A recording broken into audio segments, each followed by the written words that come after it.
Local body ఎలక్షన్ల మీద high court stay విధించిందుల్లా అంటే ఎలక్షన్లు పెట్టొద్దన్నట్టు గంత ముఖ్యమైన ముచ్చట చూసే ముంగట హెడ్లైన్స్. లోకల్ బాడీ ఎన్నికలకు బ్రేక్, జీవో మీద స్టే విధించిన కోర్టు.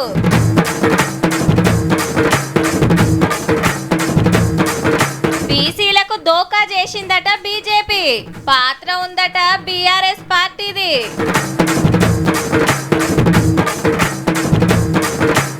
బస్ కిరాయిల మీద నిరసన, మీరేం చేసిండ్రో మర్చిండ్రా అన్న.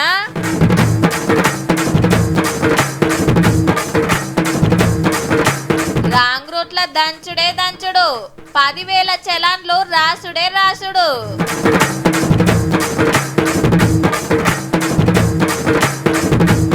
ఆదిలాబాద్ ల బులాయి సంబురాలు.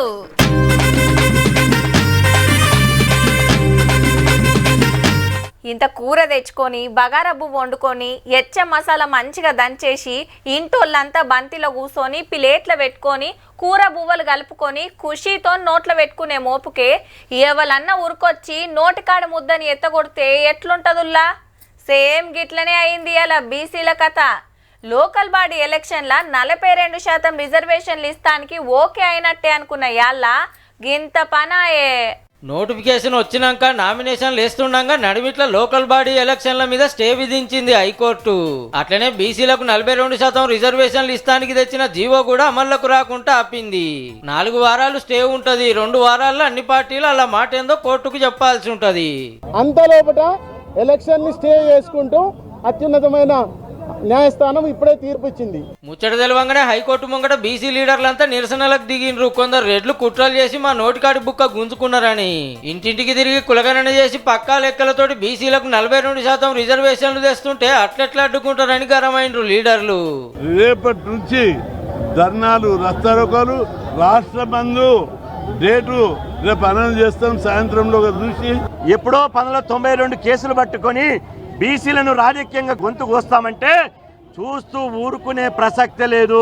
మా నోటికాడి ముద్దను గుంజేసిర్రు, మమ్మల్ని అవమానించిర్రు. మన నిరసన ఎక్కడికక్కడ తెలపండి. జిల్లా కేంద్రాల్లో, నియోజకవర్గ కేంద్రాల్లో, మండల కేంద్రాల్లో బీసీలు బిచ్చగలలాగా కనబడుతున్నారా? బీసీలు ఓట్లేసే యంత్రాలాగా కనబడుతున్నారా? ఇవాళ హైకోర్టులో న్యాయం జరగకపోతే మాకెక్కడ న్యాయం జరుగుతుంది అని చెప్పేసి బీసీలు రోధిస్తున్నటువంటి సమయం ఇది. మేము ఎన్నికలకు వద్దా? మేము సర్పంచులు కావద్దా? నిన్న పొద్దాక హైకోర్టులో వాదనలు నడిచిన జీవో మీద స్టే ఇయ్యలే, ఎలక్షన్ల నోటిఫికేషన్ మీద స్టే ఇయ్యలే. ఇక అంత ఓకే అయినట్టే అని ఎన్నికల సంఘం నోటిఫికేషన్ ఇచ్చింది. కొందరు నామినేషన్లు కూడా వేసిర్రు. కానీ మా పట్ల అటు జీవోను ఇటు ఎలక్షన్లను ఆపేట వరకు పబ్లిక్ అంతా పరిశాన్ అయినరు. కోర్టు తీర్పు కాపీ అందినాక సీఎం సారు మంత్రులు కూకొని ఎట్లా ముంగడికి పోవాలనేది మాట్లాడి డిసైడ్ చేస్తారట. 42% ప్రకారంగా ఇస్తామన్నాం, కట్టుబడి ఉన్నాం, కట్టుబడి ఉంటాం. బీసీ బిడ్డలు ఎవరు కూడా ధైర్యపడాల్సిన అవసరం లేదు. చట్టబద్ధంగా 42% కోసం సుప్రీంకోర్టుకు పోవాలన్నా లేకపోతే ఏం చేయాలనేది సీఎం గారితో మాట్లాడి ఇది ఎక్కడ ఆగే పరిస్థితి లేదు. బీసీ సంఘాలు కోరుతుంది ఏంటంటే సర్కార్ వాళ్ళు ఎంబటే సుప్రీంకోర్టుకు పోవాలి, సెంట్రల్ వాళ్ళ మీద ఒత్తిడి తేవాలని. బీజేపీ పైన మీరు ప్రెషర్ పెంచాల్సిందే. ఇప్పుడు ఈ 4 వారాల్లో మీరు కేంద్రం దగ్గర ఉన్న బిల్లుల్ని ఆమోదింపజేయాలి. ఇక ఇప్పుడు గవర్నమెంట్ వాళ్ళు ఏం చేస్తారో కానీ నామినేషన్లు చాలా అయినాడే ఎలక్షన్లు ఆగినాయి అంటే చూడుర్రిగా.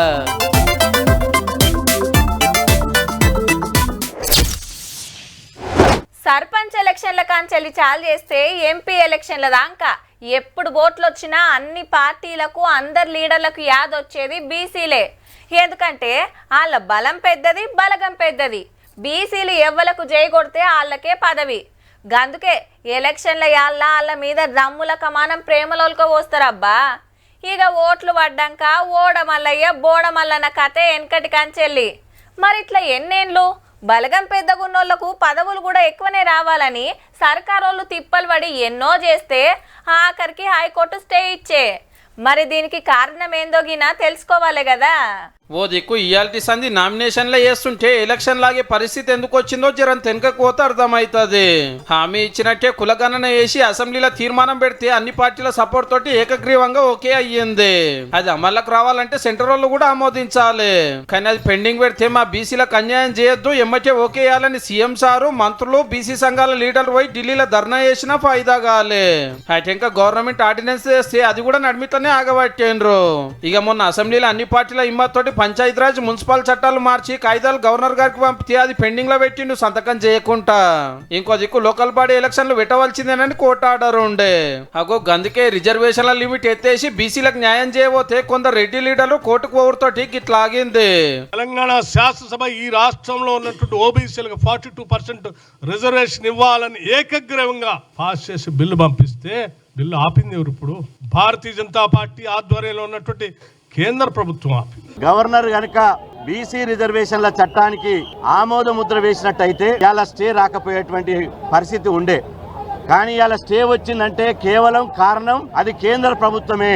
రాష్ట్ర ప్రభుత్వం చేసినటువంటి ఏ ప్రయత్నాన్ని కూడా కేంద్ర ప్రభుత్వం పరిగణలోకి తీసుకోలేదు. మా బలగం పెద్దది, మాకు రాజకీయ పదవులలో అన్యాయం అవుతుంది, మా వాదన కూడా ఇనుండ్రని బీసీ సంఘాలు బీసీ మేధావులు బొచ్చడి మంది ఇంప్లీడ్ కేసు వేసిండ్రు. కానీ బీఆర్ఎస్ బీజేపీ అసలే ముంగటికి రాలే.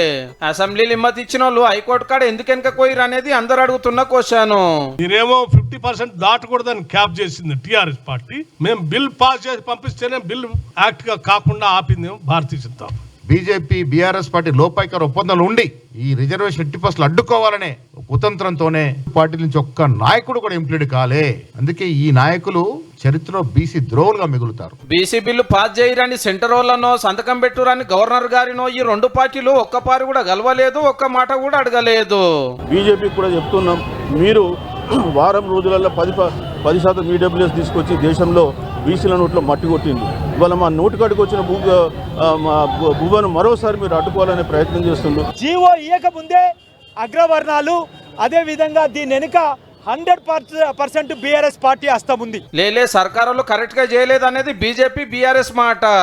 బిల్ తెచ్చింది మీరు, డిక్లరేషన్ తెచ్చింది మీరు, ఆర్డినెన్స్ తెచ్చింది మీరు, సవరణ తెచ్చింది మీరు, చివరికి మా మీద దోష బ్లేమ్ చేస్తారా? మేము జడ్జి గారిని ఇన్ఫ్లుయెన్స్ చేసినామా? జడ్జి గారు చట్టం ప్రకారం చేయాల్సిందే కదా. చట్టంలో లేని ఎక్కడ చట్టం ఏదైంది జీవితం ఎట్లయితుంది? చట్టం ఉన్నా కూడా సుప్రీంకోర్టు లోబడి లేదు. ఇది ఎవల ముచ్చట ఎట్లున్నా ఎన్నో ఏండ్ల తర్వాత బీసీలకు ఇంత పెద్ద ఫాయిదా జరుగుతుంటే నోటికాడ బుక్కనైతే ఎత్తగొట్టినట్టు అయ్యింది.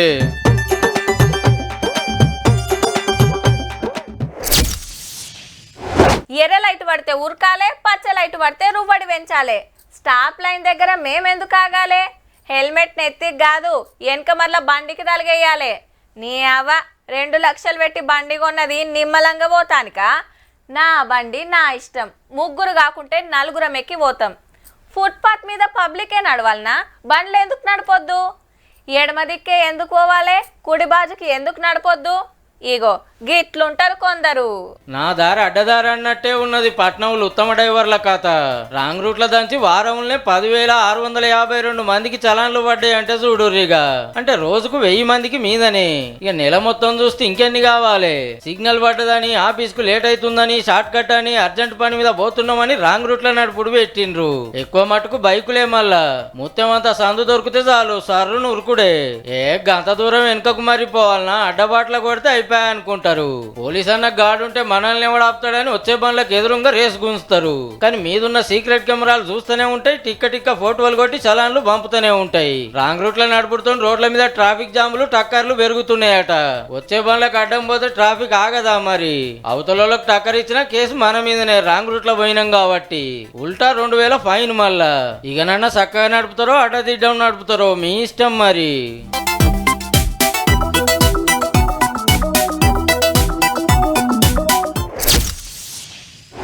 బస్ ఎక్కి కూర్చోవాలి, ఆధార్ కార్డు చూపియాలి, ఏడికెళ్ళి ఏడికోవాలన్నా 0 టికెట్ తీసుకోవాలి.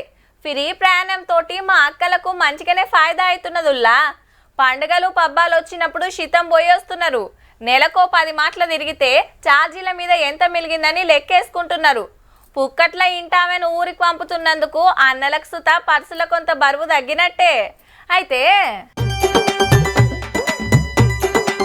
కారోళ్ళంతా గుండు గుత్తగా బస్ ఎక్కిండ్రుల్లో.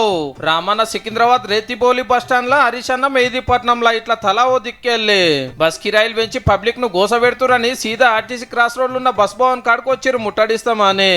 మహిళకు ఫ్రీ అని చెప్పి పురుషుడికి డబుల్ చార్జ్ చేసి పిల్లల బస్ పాస్ల ధరలు పెంచితే మరి కుటుంబం మీద భారం పడుతుందా పడదా? లోపలికి పర్మిషన్ లేదని పోలీసులు ఆపేస్తే ముఖ్యమైన వాళ్ళు పోయి ఆర్టీసీ ఎండీకి వినతి పత్రం ఇచ్చిర్రు ఛార్జీలు తగ్గియాలని.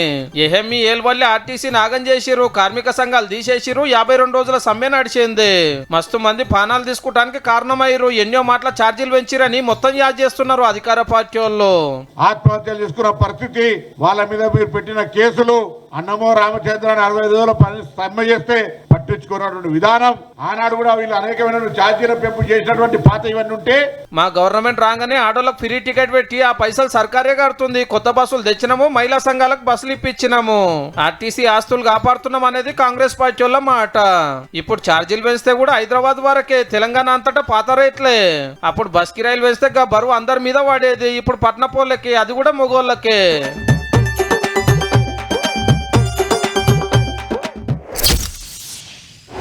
అబ్బా మంచిగా రిజర్వేషన్లు కలిసి వచ్చినాయి.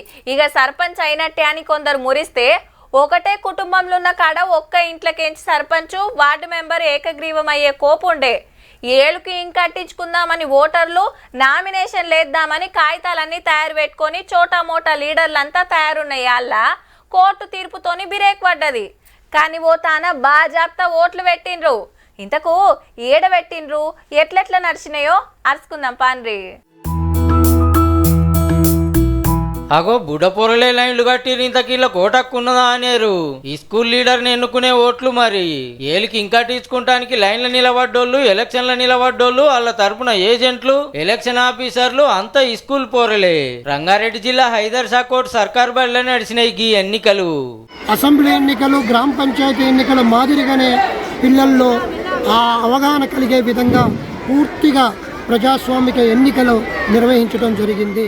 అచ్చం ఎలక్షన్ కమిషన్ ఎట్లోట్లు పెడుతుందో అదే పద్ధతిలో ఓటేసిర్రు అంతా. అభ్యర్థులకు గుర్తులు, బడి ఓటర్లకు స్లిప్పులు సుతి ఇచ్చిర్రు. ఇక 11 మంది లీడర్ గిరికి పోటీ చేసిర్రు. ప్రచారంలో పెద్ద పెద్ద హామీలు ఇచ్చిర్రు. అబ్బా ప్రతి క్లాస్లో సీసీటీవీ పెట్టడానికి ఏర్పాటు చేస్తాను, 2 days పల్లి పట్టి, 2 days బనానా, 2 days ఎగ్ పెట్టడానికి ట్రై చేస్తాము. గవర్నమెంట్ నుంచి నేను పీటీ టీచర్ని తీసుకొచ్చి మీకు గేమ్స్ మెటీరియల్ అన్నీ ఇప్పిస్తానని మాట ఇచ్చాను. సెకండ్ థింగ్, బాత్రూమ్ గురించి నేను కూడా చెప్పాను. ఇక ఎవరికెన్ని నోట్లు వచ్చినాయో ఆఖర్ల సార్లు మేడాలు చెప్తే బుడ్డోళ్ళ సంబరాలు చిన్నగా లేవు. ఈ తమ్ముడు చెల్లెమ్మ విజయం సాధించిర్రు ఫస్ట్ సెకండ్ లీడర్లుగా. ఇచ్చిన హామీలు తీర్చకుంటే ఎట్లా అని అడిగితే ఇవన్నీ చెప్పినవి చేయకపోతే మధ్యలో డ్రాప్ అవుతాను అంటున్నాను. ఫస్ట్లో ఏ లీడర్ అయినా గిట్లనే చెప్తాడు, పదవికి ఎక్కినాక అసలే పట్టించుకోడు. మీరంతా అలా తోవల పోకుర్రా పోరలు.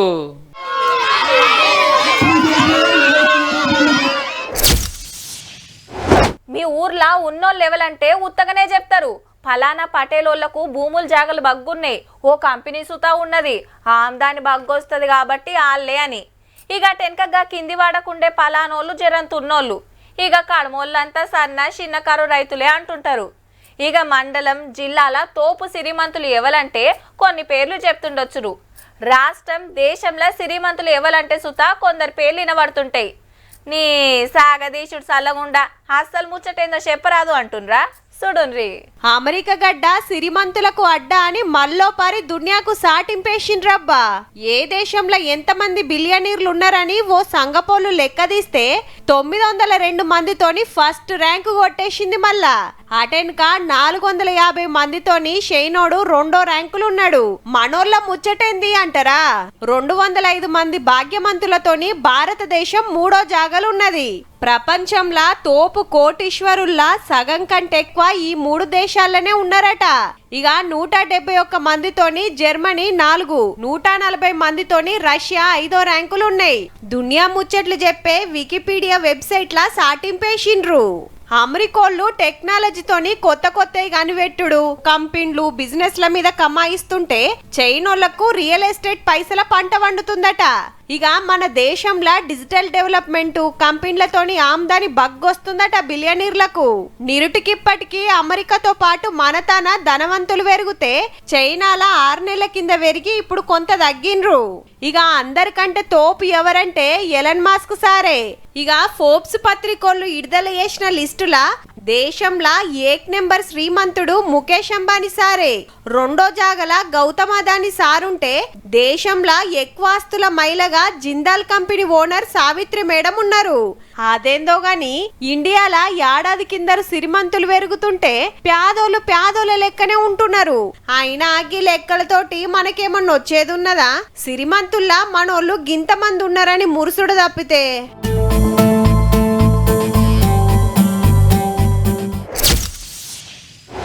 ఆడపిల్లలకు స్కూటీలు వంచుతాం, పోరలు కాలేజీలకు, డాడీ ఆఫీస్కు పోతానికి బైకులు కొనిస్తాం, అక్కలు టీవీ సీరియల్ చూస్తానికి గోడపల్క టీవీ కొనిచ్చి ఫ్రీగా ఇంటర్నెట్ పెట్టిస్తాం, ఇంట్లో ఎంతమంది ఉంటే అందరికి నెలకు 2000 ఇస్తాం, ఇండ్లు కట్టిస్తాం, సుస్తాయి పవేట్ల చూపించుకుంటే దవాఖానా బిల్లులు కడతామని బొచ్చడు హామీలు ఇస్తుంటారు ఓట్లల్లా. అండ్లకి ఇదొకటుల్లా. ఓ 20 నెలలు ఆగితిరా అంటే బీహార్లా కొలువుల పండుగ శురువైతదటుల్లా. ఆర్జేడీ లీడర్ తేజస్వి యాదవ్ సారే సాటింపేసిండు. जश्न के रूप में हर घर को सरकारी जॉब दी जाएगी. జాబ్ యాని జశ్నే బిహార్. వాళ్ళ పార్టీ పవర్లకు వస్తే ఇంటికో సర్కార్ జాబు పక్కా ఇస్తారట. బీహార్లా ఎన్ని కుటుంబాలుంటే అందరి ఇండ్లల్లా ఒకరు గవర్నమెంట్ జాబు ఎక్కుడేనట. ఎన్ని ఫ్యామిలీలు ఉన్నాయి, అందులో ఎంతమంది చదువుకున్నోళ్ళు ఉన్నారో లెక్కలు తీసే చెప్తున్నాం. సర్కార్ వచ్చిన 20 రోజుల్లోనే జీవో తెస్తాం, జాబులు నింపేస్తాం అంటున్నారు. కాంగ్రెస్ ఇంకో 6 పార్టీలతోటి కలిసి కూటమి పెట్టి గీ హామీ ఇచ్చిండు. మరాడ ఎన్ని కొలువులు ఖాళీ ఉన్నాయి, ఇంటికొకటి వచ్చుడు అయితదా కాదా అనేది ఏరే ముచ్చట గాని ఎలక్షన్ల టైంలా గిట్లనే ఆశ పెడతారు మరి. కానీ ప్రతిపక్షాలే గింత పెద్ద ఆశ చూపిస్తే ఇక అధికార పార్టీలు ఇంకెంత పెద్ద హామీ ఇస్తారో పో.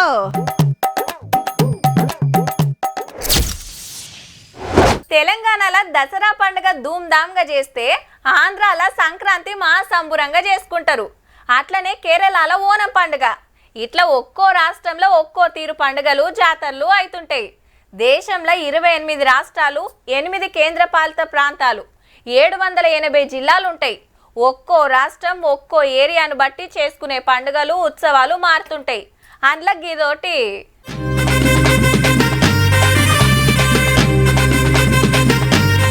సద్దుల బతుకమ్మ గాదుల్లో బులాయి సంబురాలు.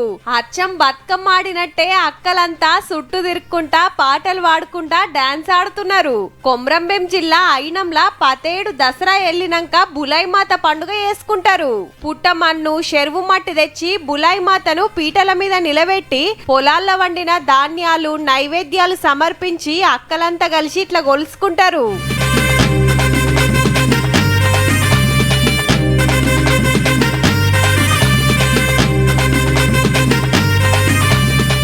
రంగురంగుల లైట్ల నడుమ అక్కలంతా ఒక్క తీర్లాడుతుంటే ఏమన్నున్నదా? చూస్తానికి పక్కూర్ల నుంచి సుత వచ్చినట్టుర్రు. ఇప్పుడు ఎక్కువ వేస్తలేరు గాని మునుపు కాగజ్ నగర్ ఏరియాల షానూర్లల్లా అన్ని కులాలు కలిసి వేసుకునేది. వెనకటి ఆచారం మరవద్దని వీళ్ళు వేస్తుర్రన్నట్టు.